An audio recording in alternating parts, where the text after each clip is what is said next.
the point of the book is James is saying that he's not superhuman, and all it takes is will and grit and perseverance and a North Star towards a goal to be able to accomplish anything. If he can do 100 triathlons in 100 days, then what is stopping any of us from doing anything we set our minds to?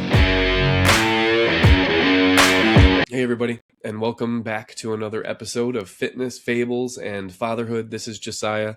Not going to be joined by my co-host Eric today, as I wanted to get a few more book reviews out, and unfortunately his and my calendars just don't align for that. But I will be reviewing today and a book that the two of us read last fall.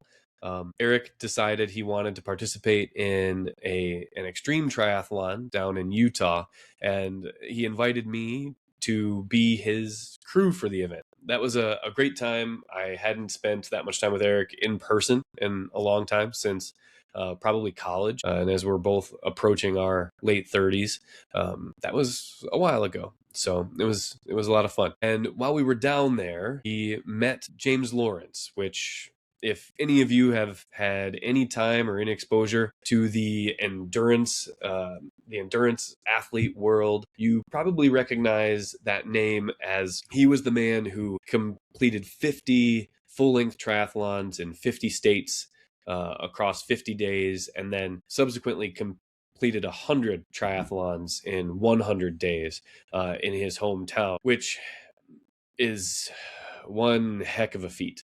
As Eric can tell you, I unfortunately am a really terrible swimmer, so that isn't in my wheelhouse, but Eric was able to complete an Ironman triathlon again back in our college days, so he knows firsthand from experience. If you haven't heard of James Lawrence, then you probably have heard of his moniker, the Iron Cowboy.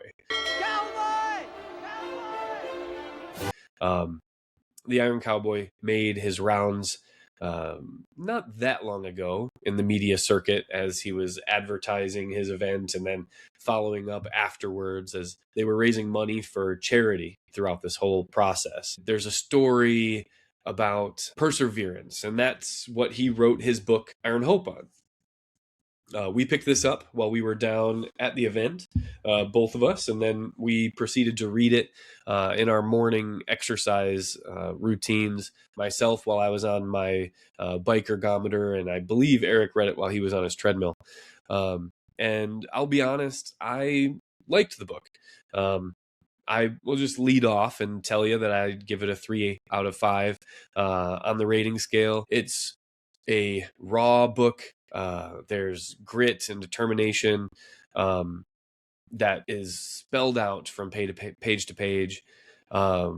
But I actually think that the YouTube documentaries that he has published are actually much better. The book tells you the story. The documentaries on YouTube, they embody the story. There's something visceral about those. You can see the sweat on James' face. You can see the worry in his family's eyes as he goes out for another triathlon day in and day out. Is he going to finish? Is he going to get hurt?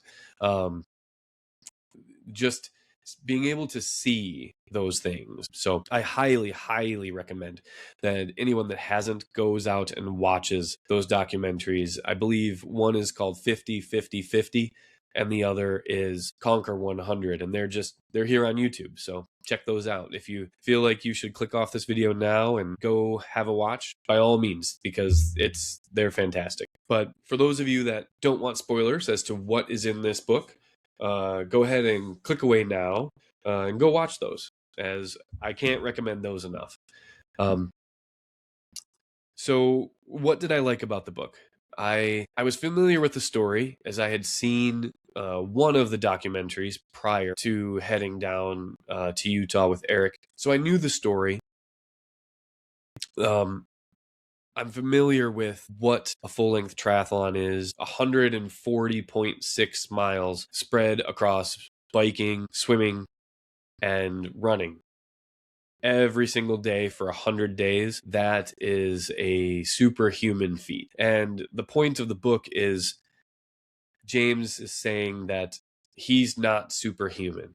And all it takes is will and grit and perseverance. His main takeaway is that if he can do 100 triathlons in 100 days, then what is stopping any of us from doing anything we set our minds to? The book, it describes James' pain, but in the documentary, again, you see it. So you see his glazed over eyes as he starts to get tired. The book doesn't portray that quite as well.